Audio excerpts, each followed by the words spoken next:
Bonjour à toutes et à tous.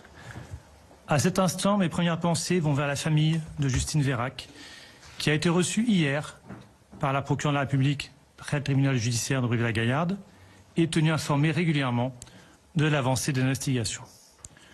Je tiens également à saluer la forte implication et la parfaite coopération des forces de l'ordre qui sont intervenues.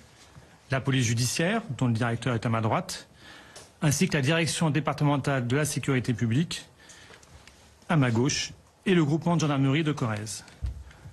L'importance et la qualité du travail d'enquête accompli, d'abord dans le cadre d'une enquête pour disparition inquiétante, puis dans le cadre d'une procédure criminelle, a permis de préciser les circonstances de la disparition de Justine Vérac et d'identifier un suspect placé en garde à vue le 25 octobre.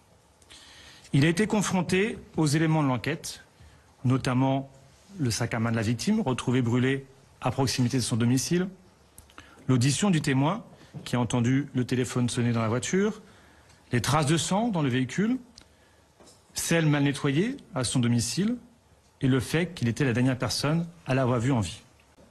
Le mis en cause a reconnu, quelques heures avant la fin de sa garde à vue et en présence de son conseil, avoir tué la victime alors qu'ils se trouvaient tous deux à son domicile et qu'ils venaient d'avoir un rapport sexuel consenti.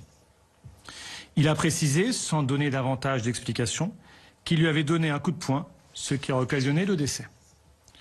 Il aurait ensuite amené le corps en forêt avec son véhicule, puis serait allé chercher un engin agricole afin de creuser la terre pour y enfouir le corps.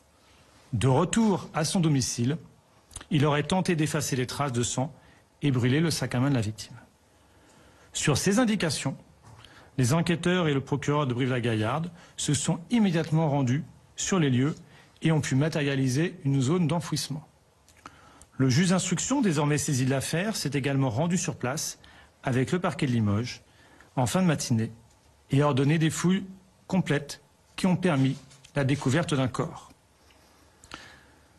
D'après les premières vérifications effectuées, tout indique qu'il s'agit bien du corps de Justine Vérac. Les premières constatations établissent une pluralité de coups au niveau de la face, dont au moins un avec une arme contondante.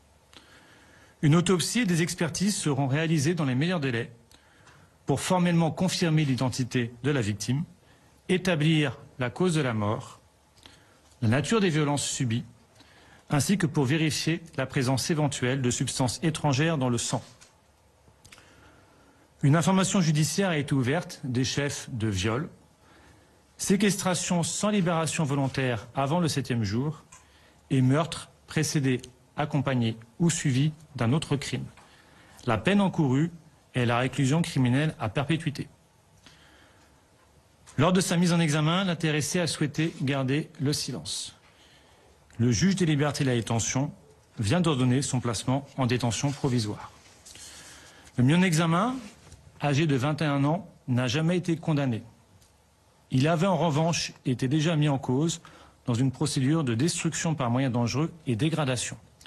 Dans le cadre de cette procédure, il avait été mis en examen et placé en détention provisoire jusqu'au 12 avril 2021. Il faisait l'objet depuis cette date d'une mesure de contrôle judiciaire dont il respectait les obligations. Dans le cadre de l'information judiciaire, des expertises psychiatriques et psychologiques seront ordonnées pour éclairer la justice sur sa personnalité. Je vous remercie. Je ne sais pas si les deux directeurs ont quelque chose à ajouter. Rien de plus, mais pour ce programme. Je vous remercie d'avoir été présent. Au revoir.